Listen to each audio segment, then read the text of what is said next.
Chuck Todd is NBC's political director and, of course, the moderator of Meet the Press. Chuck, good morning. Great to see you. Absolutely cannot wait to watch your show today as you reflect on the life of President Bush, because you have his dear lifelong friend, his Secretary of State, James Baker, with you. Your thoughts this morning, Chuck, big picture, as you look at the life of President Bush, especially in the context of our current politics.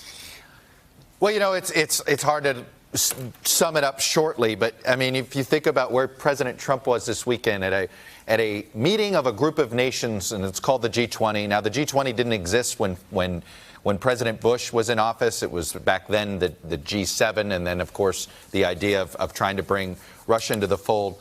But it really is a contrast. You know, I think the great legacy for President Bush is going to be how he presided over the end of the Cold War with this same mindset that Harry Truman and Dwight Eisenhower and FDR had, right? Which is, how do we prevent the next war? How do we create international institutions? How do we do?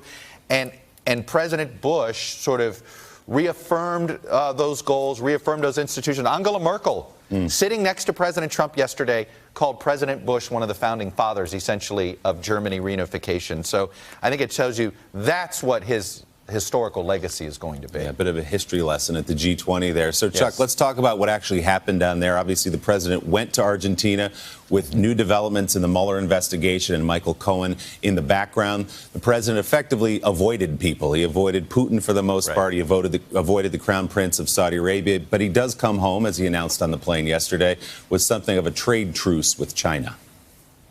Look, it's fine if there's something more to it. I think, look, this trip obviously was overshadowed at first by Michael Cohen, then I think by the news and the death of President Bush.